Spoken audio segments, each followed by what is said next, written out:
2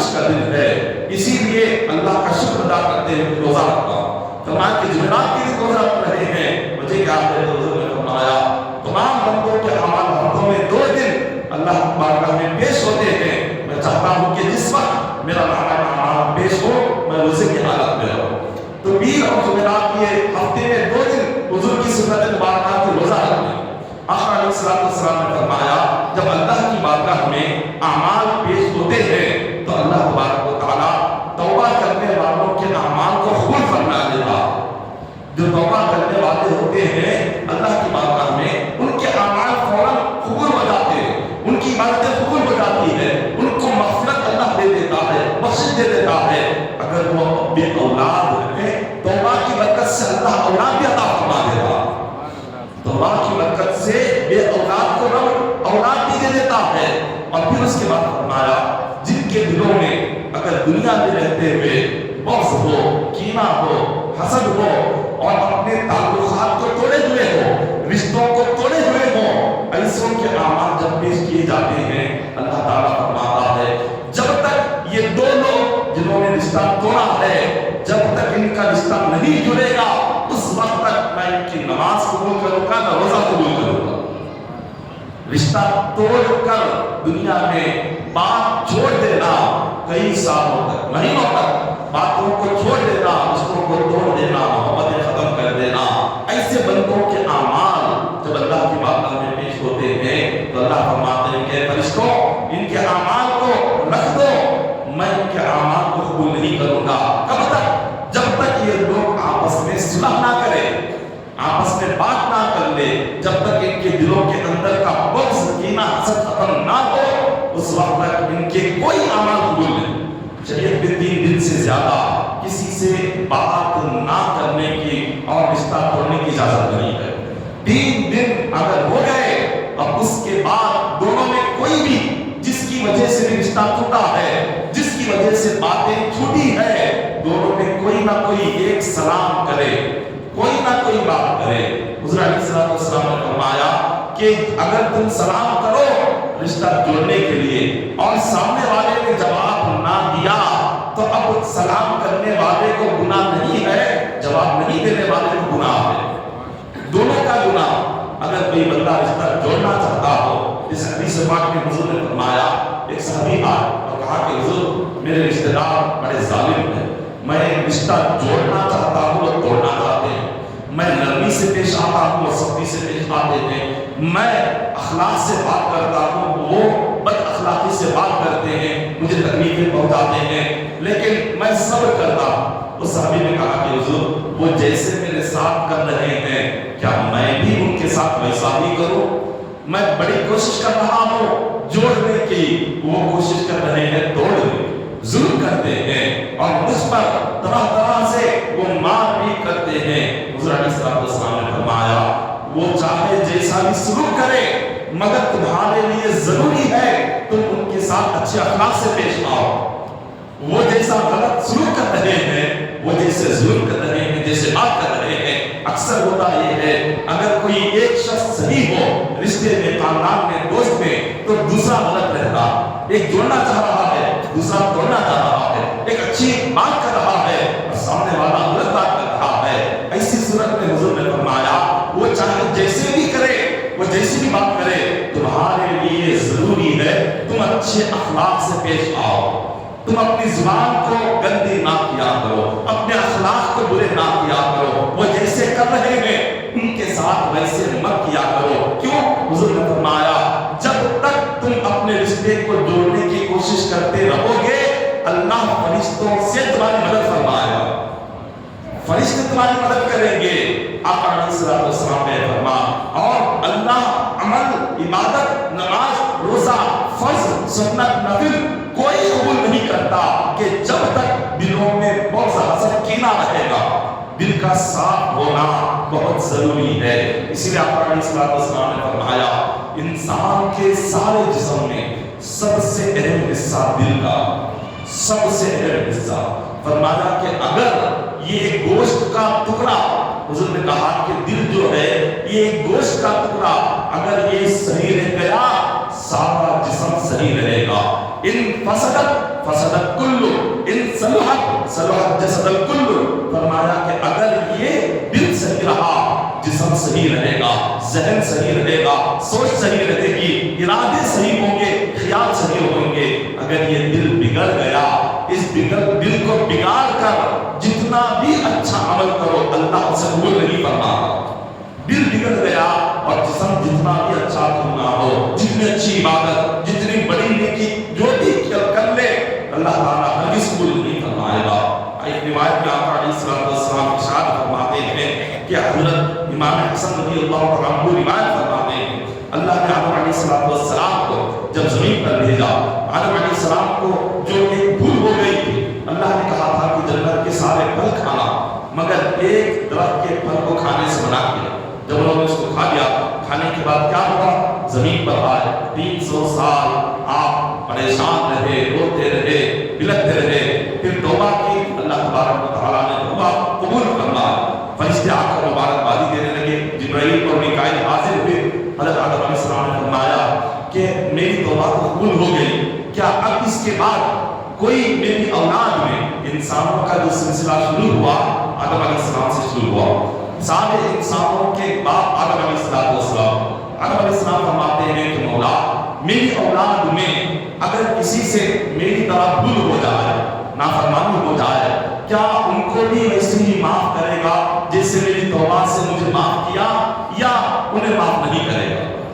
اللہ تبارک و تعالیٰ نے فرمایا کہ آدم جس طرح سے تمہارے رونے سے، تمہارے گرد گرانے سے مجھے اتنی خوشی ہوئی، تمہارا رونا دیکھ کر میں نے تمہاری چھوٹی سی بھول کو جیسے معاف کیا، اسی طرح تمہاری اولاد بھی اگر سچے دل سے آنسو بہائے ان کے گناہ کو بھی میں معاف کر دوں گا، ان کا گناہ بھی معاف ہوگا۔ آدم علیہ السلام جب زمین پر آئے تو روایت میں آتا ہے آپ نے اتنے آنسو بہائے کہ پہاڑ پر آپ اترے تھے، آپ جس پہاڑ پر اترے تھے ہندوستان جو سری لنکا کے پہاڑ ہے، سری لنکا کے پہاڑ پر آپ جنت سے وہاں اترے، اور وہاں اترنے کے بعد وہاں اتنے آنسو بہائے کہ پہاڑوں میں نالیاں بن گئی تھی، آپ کے آنسو بہتے بہتے پہاڑوں میں نالیاں بن گئی، اور اتنا پانی جمع ہو گیا تھا کہ زمین پر ایک سمندر نظر آ رہا تھا آدم علیہ السلام کے آنسوؤں کا۔ اور جب چڑیا اور پرندے آ کر اس پانی کو پیتے تو آدم علیہ السلام سے کہتے کہ آدم ہم زمین کے کئی دوسرے حصوں میں جا کر وہاں کے دریاؤں کا، سمندروں کا، نہروں کا پانی پیتے ہیں، مگر کسی پانی میں وہ لذت نہیں جو لذت اس پانی میں ہے۔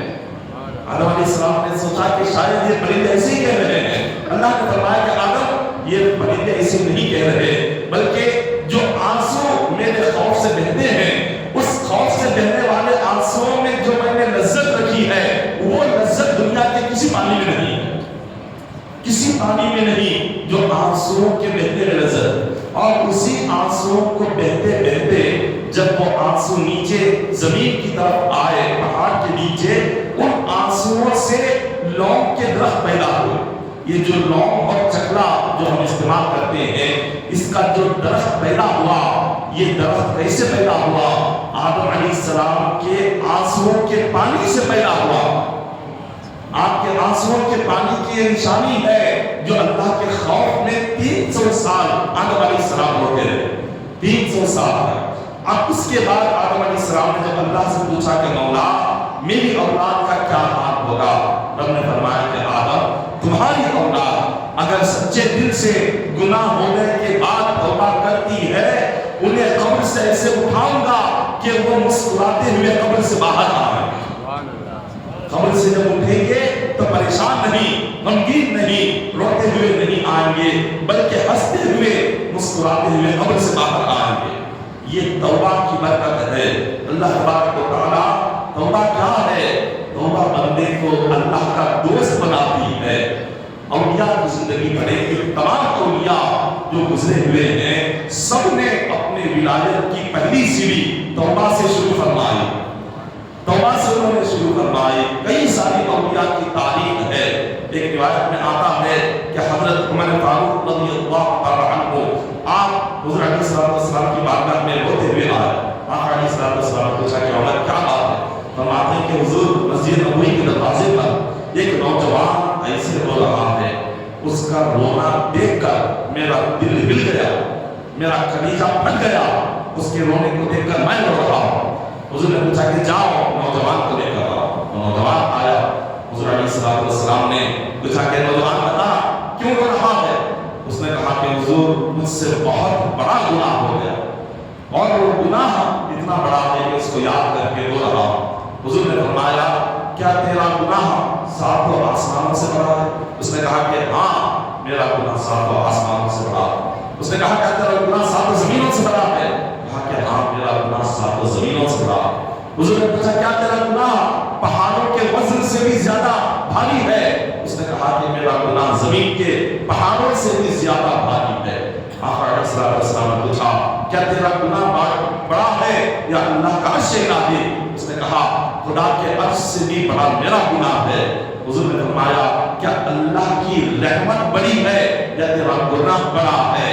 اس نے کہا کہ اللہ کی رحمت ہر چیز سے بڑی ہے، میرا گناہ تو رب کی رحمت کے آگے، اس کی بخشش کے آگے کچھ نہیں۔ تو حضور نے فرمایا اب بتلاؤ جب رب کی رحمت تیرے گناہ سے بڑی ہے تو اس رحمت کا واسطہ ہے، تیرا گناہ کیا ہے جس کی وجہ سے تو اتنا پھوٹ پھوٹ کے رو رہا؟ اس نے کہا کہ یا رسول اللہ صلی اللہ علیہ وسلم مجھے بتاتے ہوئے شرم آ رہی ہے۔ حضور نے کہا کہ کوئی بات نہیں، جب تک اپنا گناہ نہیں بتاؤ گے میں تمہیں اس گناہ کی مغفرت کا ذریعہ کیا کیسے بتاؤں گا، اس گناہ کی معافی کے لیے کیا کرنا ہے میں کیسے کروں گا۔ اس نے کہا کہ یا رسول اللہ صلی اللہ علیہ وسلم میرا گناہ یہ ہے کہ 7 سال سے میں کفن چرا رہا تھا، جاتا تھا جو بھی کسی میت کو دفن کر دیتا، دفن کر کے وہ لوگ جب چلے جاتے میں جاتا اور جا کر وہاں سے کفن نکال لیتا، کفن نکال کر چوری کر کے اور اس کفن کو میں بیچ دیتا۔ 7 سال سے یہ میرا طریقہ تھا۔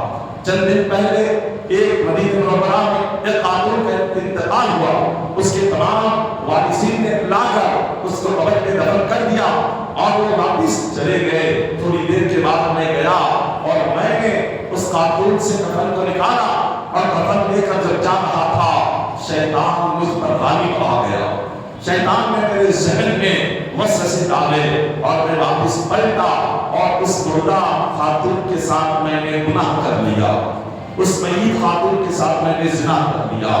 بس اتنا سننا تھا، حضور علیہ السلام اتنا جلال میں آئے کہ آپ کھڑے ہو گئے، فرمایا اے بدبخت فوراً یہاں سے نکل جا، کہیں ایسا نہ ہو کہ اللہ یہیں پر آسمان سے عذاب نازل فرما دے، اس پر آگ کی بارش ہو جائے، فوراً یہاں سے نکل جا۔ وہ روتا ہوا واپس گیا اور پہاڑوں کی طرف چلا گیا۔ 40 دن تک پہاڑوں میں رہا، جنگلات میں رہا، اللہ کی بارگاہ میں عرض کرتا رہا کہ مولا اگر تو نے میری مغفرت فرمائی، اگر تو نے میری بخشش فرمائی، حضور علیہ السلام کو جبرائیل کے ذریعے میری مغفرت کی خبر پہنچا دے۔ جب تک آقا علیہ السلام کو میری مغفرت کی خبر نہیں ہوگی، میرے گناہ کی بخشش کی خبر نہیں ہوگی، اس وقت تک واپس پلٹ کر میں حضور کے سامنے نہیں جاؤں گا۔ اللہ اکبر! دیکھیے صحابہ اکرام کا کیا ایمان تھا اور وہ کیسے آقا علیہ السلام کے سامنے جانے سے شرماتے تھے۔ گناہ ہو جائے تو حضور کے سامنے کیا چہرہ لے کر جاؤں، یہ دل میں ایسا خیال تھا کہ وہ صحابہ رسول فرماتے ہیں کہ یا مالک و مولا میں استغفار کر رہا ہوں، 40 دنوں سے پہاڑوں میں ہوں، جنگلات میں ہوں، گھر کو چھوڑ دیا، اولاد کو چھوڑ دیا، صرف اس یقین سے آیا ہوا ہوں کہ تو میری معافی فرما دے گا اور تو میری بخشش فرما دے گا۔ 40 دن تک رونے کے بعد، گر گرانے کے بعد اللہ تبارک و تعالیٰ نے جبرائیل سے فرمایا اے جبرائیل فوراً جاؤ اور حضور علیہ السلام سے پوچھو کہ بندوں کا رب کون ہے۔ جبرائیل امین آتے ہیں، فرماتے ہیں کہ حضور اللہ تعالیٰ یہ سوال کر رہا ہے کہ بندوں کا رب کون ہے۔ حضور فرماتے ہیں بندوں کا رب اللہ ہے۔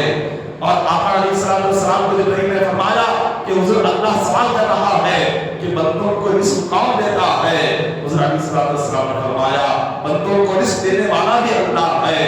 جبرائیل فرماتے ہیں وہی اللہ جس نے سارے بندوں کو پیدا کیا، جنہیں رزق دیتا ہے، وہ اللہ کہہ رہا ہے کہ جو بندہ 40 دن پہلے آیا تھا آپ کے کے پاس اپنے گناہوں کو ظاہر کرنے کے لیے، اپنے نافرمانی کو ظاہر کرنے کے لیے جبرائیل فرماتے ہیں کہ یا رسول اللہ صلی اللہ علیہ وسلم، اللہ کو 40 دن کا رونا گر گرانا اتنا پسند آیا ہے۔ رب فرماتا ہے کہ اس کا جتنا بھی بڑا گناہ تھا اس کے رونے سے اللہ نے اس کو معاف فرما دیا ہے۔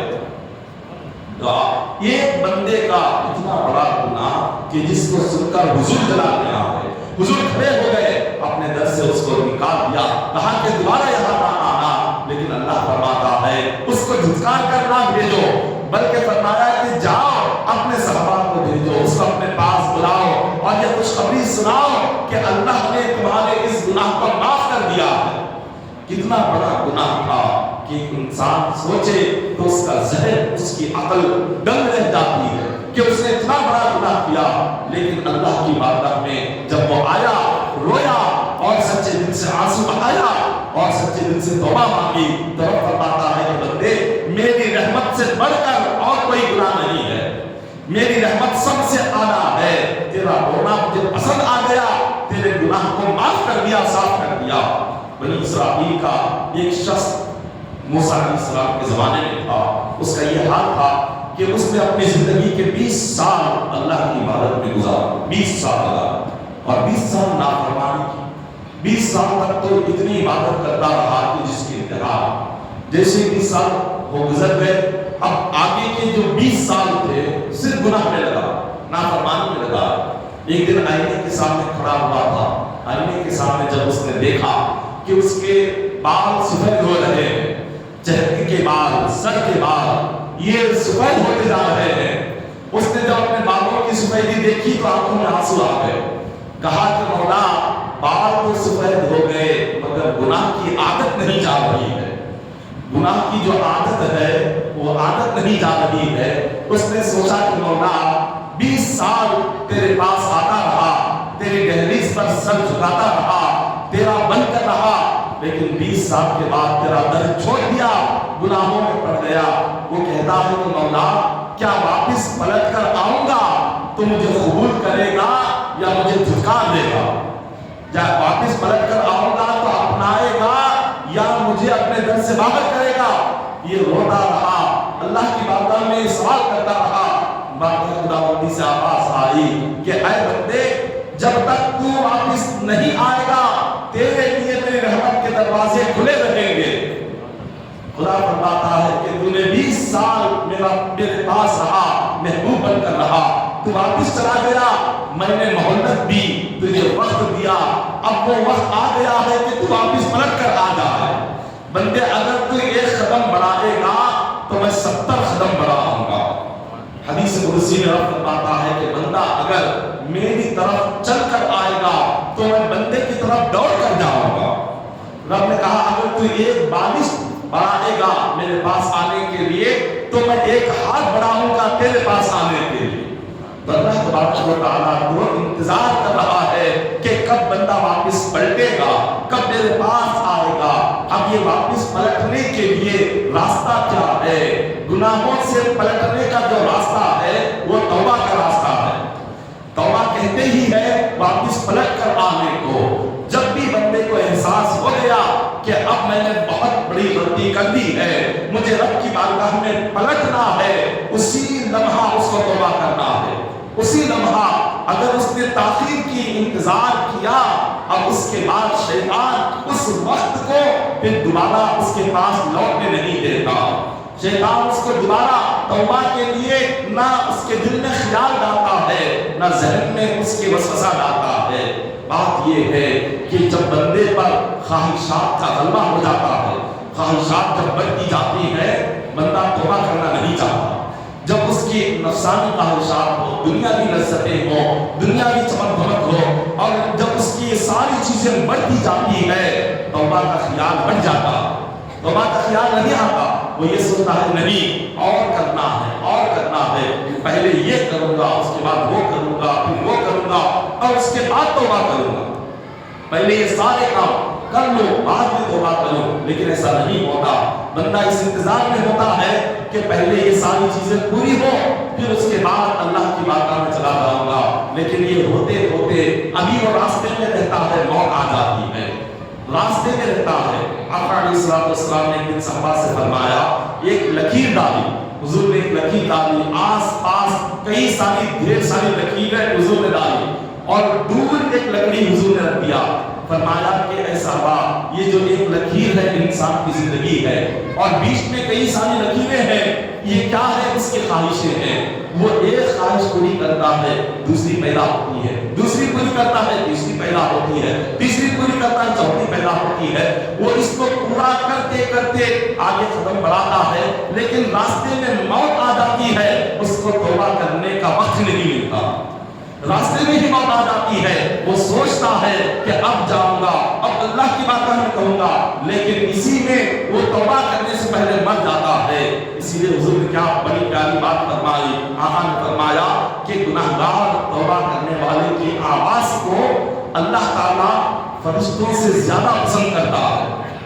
گناہگار کی جو آواز ہے جب اللہ کی بارگاہ میں بیٹھتا ہے, ہاتھ اٹھاتا ہے یا اللہ جب کہتا ہے تو اللہ فرماتا ہے کہ بندے تیری آواز مجھے نیک بندے کی آواز سے زیادہ پیاری ہے, تو آ کر مجھے پکار رہا ہے. پھر اس کے بعد اللہ تبارک و تعالیٰ کہتا ہے اے بندے میں موجود ہوں, مانگ کیا مانگتا ہے. یہ کس سے فرما رہا ہے؟ نیک بندے سے نہیں, عبادت گزار سے نہیں, گناہگار سے. اللہ کی محبت دیکھیے, گناہگار سے فرما رہا ہے. جب وہ شرمندہ ہو کر گناہوں سے توبہ کے لیے آتا ہے رب فرماتا ہے کہ اے بندے میں تیری دل کی دھڑکن سے زیادہ قریب ہوں, جو کہنا چاہتا ہے کہہ لے, میں تجھے دینے کو تیار ہوں. اللہ تبارک و تعالیٰ کا معاملہ دیکھیے. حضرت موسیٰ علیہ السلام فرماتے ہیں کہ مولا جب کوئی نیک بندہ تجھے یا رب یا اللہ بول کے پکارتا ہے تو کتنی مرتبہ جواب دیتا ہے؟ اللہ نے فرمایا جب کوئی نیک بندہ آئے, متقی پرہیزگار آئے اور وہ یا اللہ یا رب پکارے, ایک مرتبہ اس کو جواب دیتا ہوں کہ اے بندے بتا.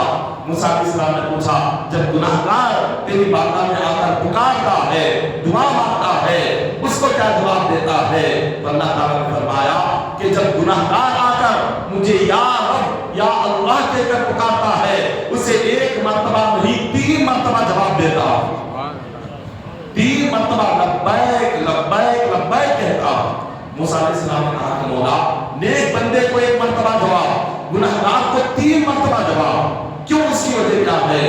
اللہ تعالیٰ نے فرمایا اس کی وجہ یہ ہے گناہگار بندہ جب آ کر میری بارگاہ میں بیٹھتا ہے اور نیک بندہ جب بیٹھتا ہے تو نیک بندے کے پکارتے وقت میں اس کو یہ یقین ہوتا ہے کہ میرے پاس نمازیں بھی ہے, میرے پاس روزے بھی ہے, میرے پاس قرآن کی تلاوت بھی ہے, میرے پاس ذکر بھی ہے, اللہ ضرور میری عبادت کو دعا کو قبول کرے گا.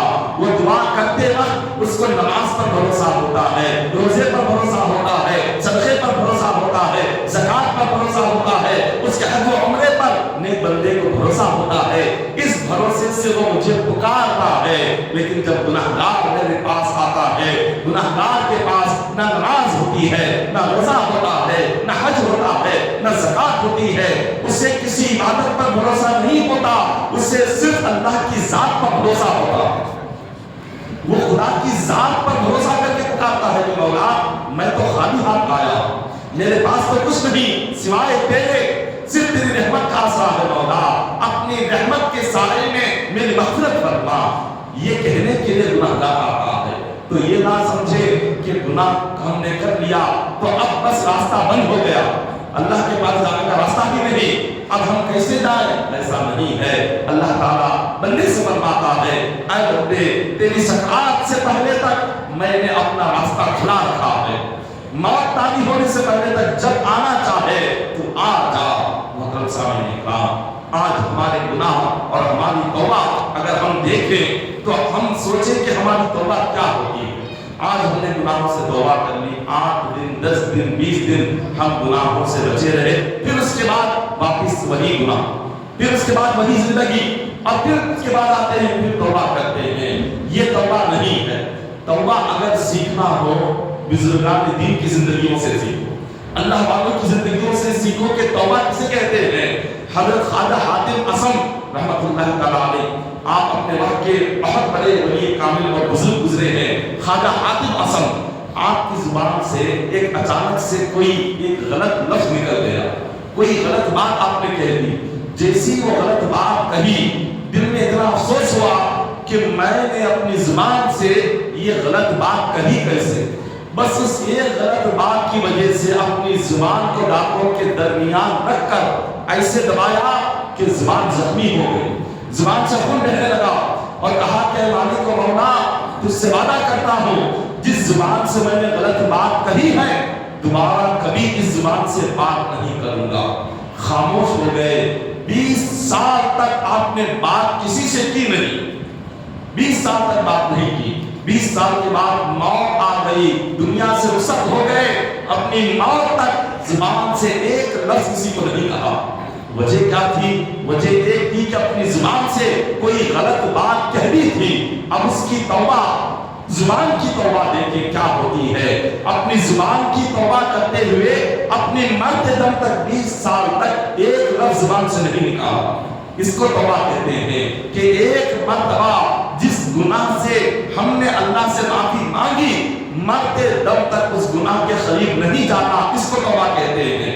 اسی طرح ایک مقام پر بیان کیا گیا، ایک بہت بڑے ولی کامل تھے، ایک مجلس میں بیٹھے ہوئے تھے، ایک شخص کے متعلق پوچھا کہ آج فلاں شخص کیوں نہیں آیا، اتنا بھی پوچھا کہ فلاں شخص آج اس مجلس میں کیوں نہیں آیا۔ یہ کہنے کے بعد انہیں احساس ہوا کہ اس بات سے کیا فائدہ ہے، نہ دنیاوی فائدہ ہے نہ آخرت کا فائدہ ہے، میں نے یہ بات پوچھی کیسے؟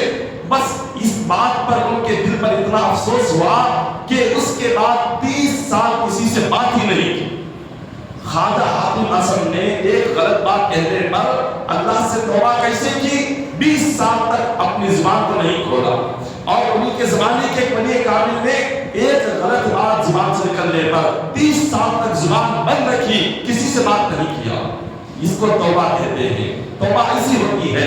اسی طرح ایک روایت میں آتا ہے کہ حضرت داؤد علیہ السلام جو اللہ کے نبی ہے، آپ نے اپنی زندگی میں ایک چیز کو دیکھا، اللہ تعالیٰ نے زبان، ہاتھ، پیر جو بھی عطا کیے ہیں، یہ ایک ایک جسم کا ایک ایک حصہ، ایک ایک حصے کو توبہ کرنا چاہیے، ایک ایک حصے کی توبہ ہے۔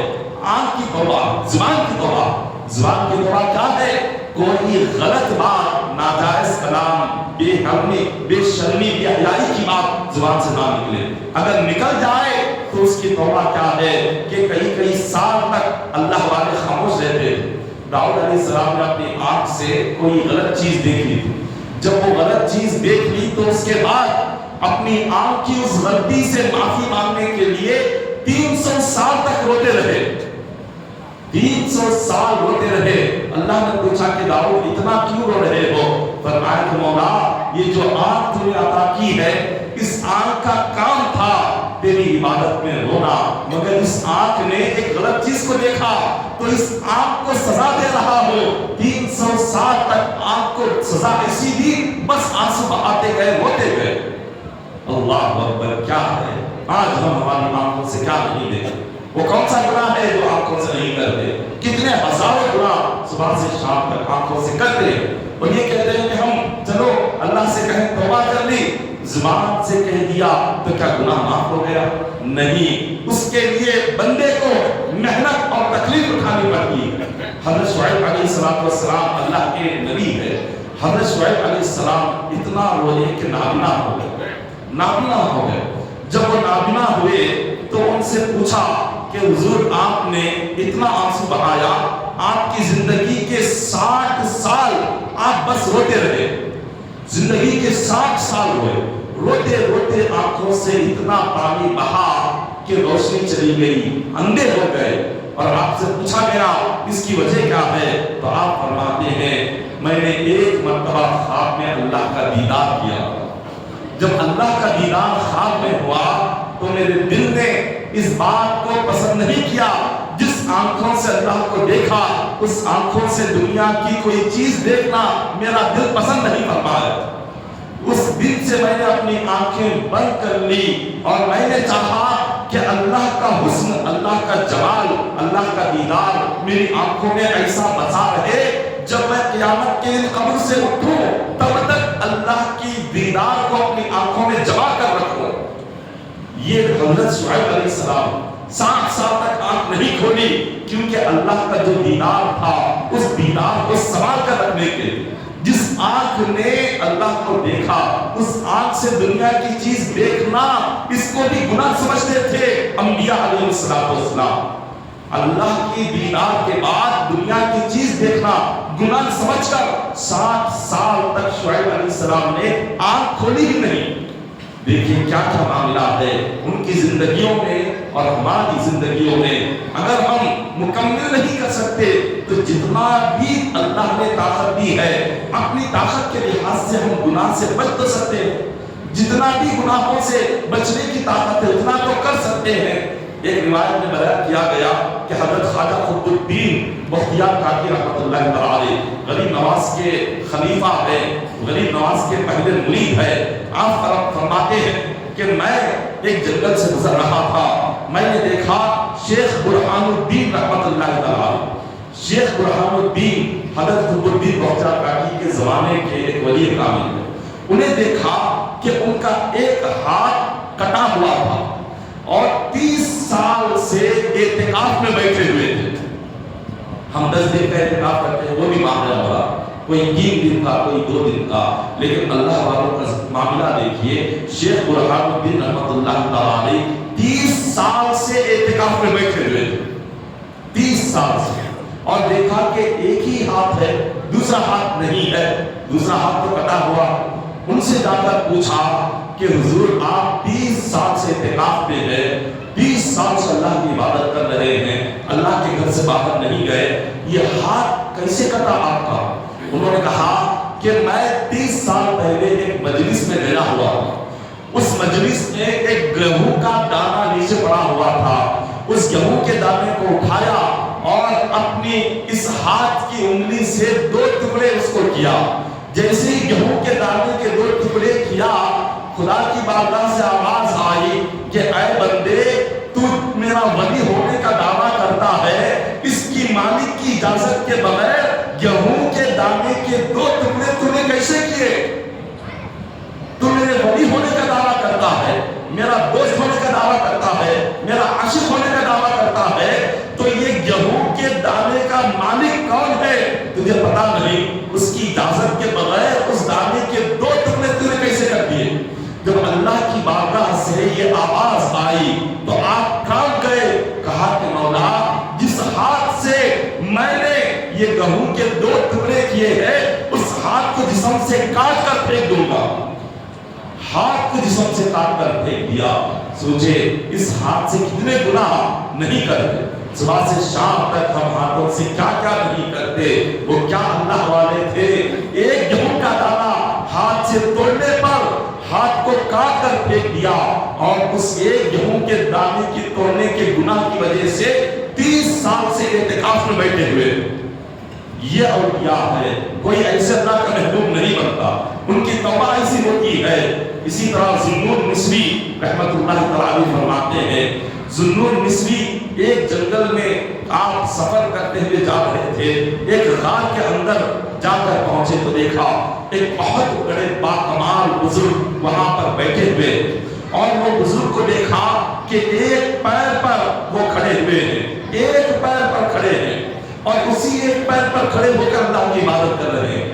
حضرت ذوالنور مصری نے ان کا دوسرا پیر دیکھنا چاہا تو پتا چلا کہ ان کا دوسرا پیر ہے ہی نہیں. آپ نے پوچھا کہ اے اللہ کے ولی، اے اللہ کے نیک بندے، یہ آپ کا دوسرا پیر کہاں ہے؟ وہ فرماتے ہیں کہ میں اس غار میں کئی سال سے اللہ کی عبادت کر رہا ہوں، کئی سال ہو گئے.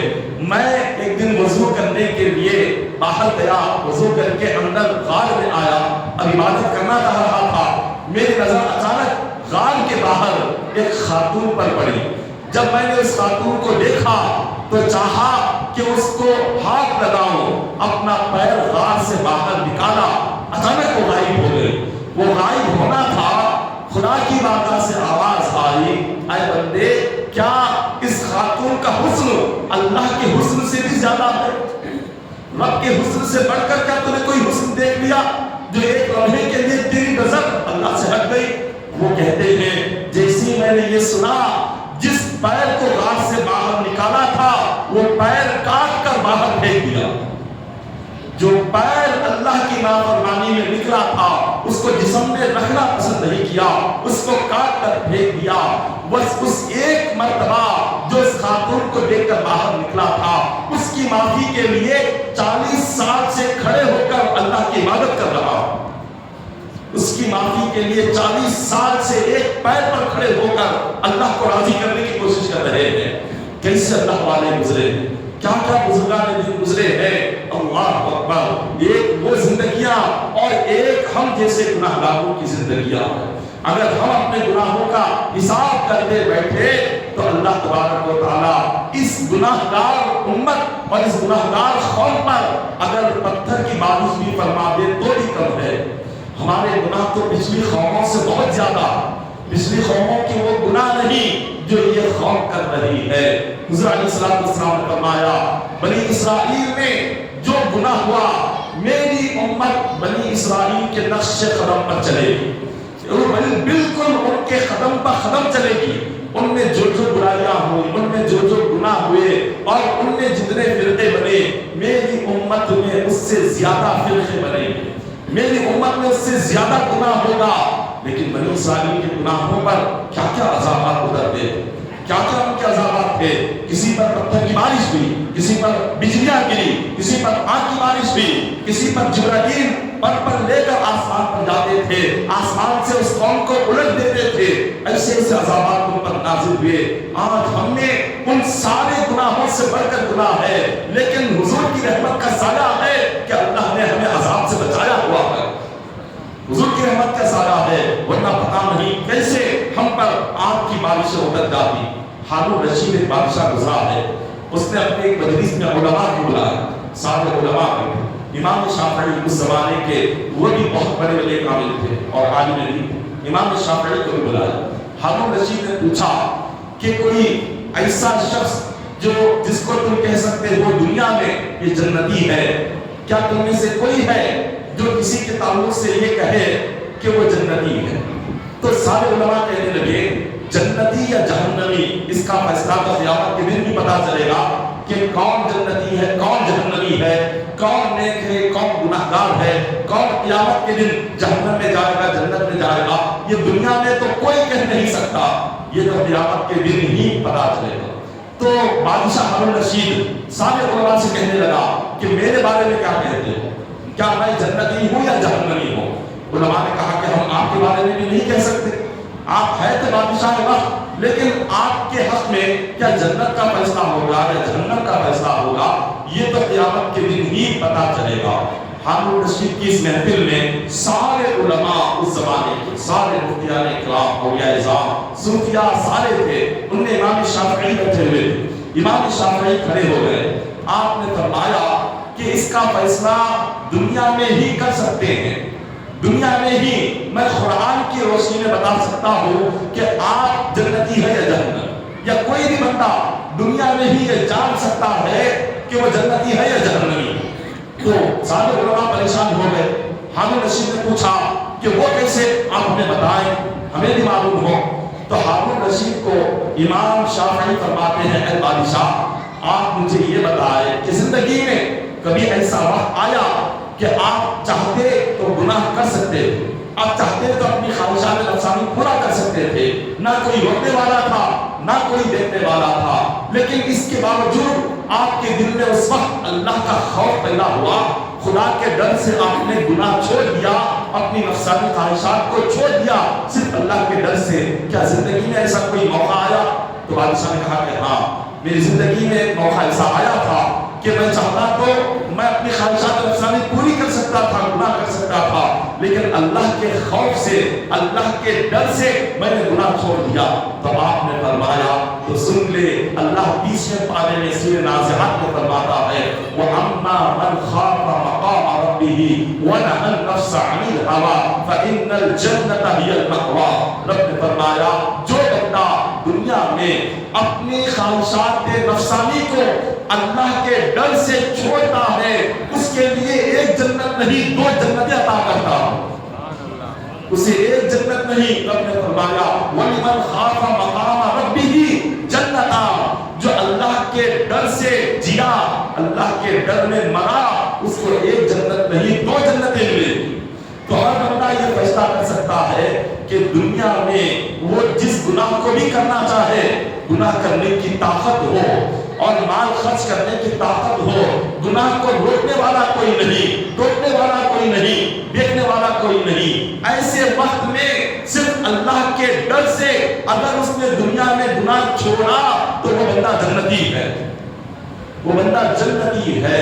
اللہ کا خوف سب سے بڑی چیز ہے. اپنے دلوں میں, اولاد کے دلوں میں سب سے پہلے اللہ کا خوف پیدا کرے, کیونکہ آنے والا جو وقت ہے بے حیائی کا ہے. یہ جو دور ہے بے شرمی کا دور ہے.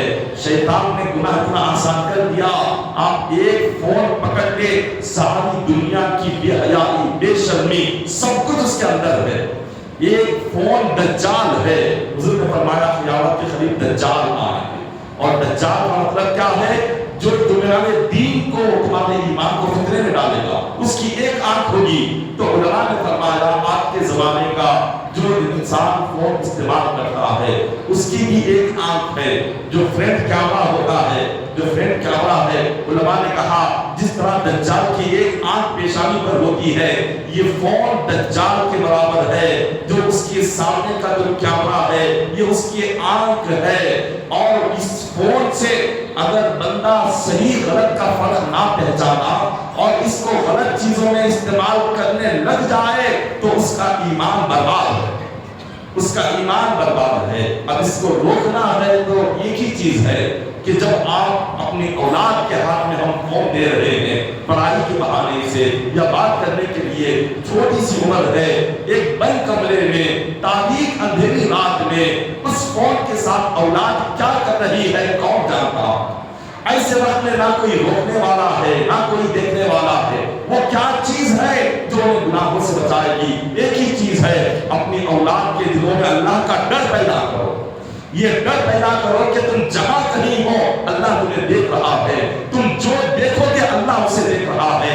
اچھا دیکھو گے اللہ دیکھ رہا ہے, برا دیکھو گے اللہ دیکھ رہا ہے.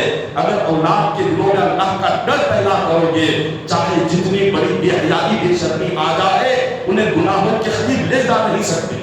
تو سب سے پہلے خود کے دل میں بھی اللہ کا خوف پیدا ہو, اولاد کے دل میں پیدا ہو. دعا ہے کہ اللہ تعالیٰ ہم تمام کو کہنے سننے سے بڑھ کر عمل کرنے کی توفیق عطا فرمائے. اللہ تعالیٰ ہم تمام کے صغیر و کبیر گناہوں کو معاف فرمائے, ہماری توبہ کو قبول فرمائے. ہم تمام کو اللہ تبارک و تعالیٰ رزق حلال عطا فرمائے, ہم تمام کو حرام رزق سے محفوظ فرمائے. العالمین مہربانی کا مولا ہر مومن کی جائز دعاؤں کو, جائز حاجتوں کو پورا فرما. ہم تمام کی جائز دعاؤں کو پورا فرما. العالمین آج کا جو دن ہے مولا, یہ 15 شعبان کا دن بڑا مبارک دن ہے مولا. اس دن کے صدقے میں ہم تمام کی دلی جائز دعاؤں کو, دلی جائز آرزوؤں کو پورا فرما. ہم تمام کے صغیر و کبیر گناہوں کو معاف فرما. اللهم لا يصلون على النبي الذين صلوا عليه وسلموا تسليما. اللهم صل على سيدنا محمد وعلى ال سيدنا محمد وعلى ال سيدنا صلوا عليه. صلاه وسلام عليك يا حبيبي رسول الله صلى الله عليه وسلم. حسبنا الله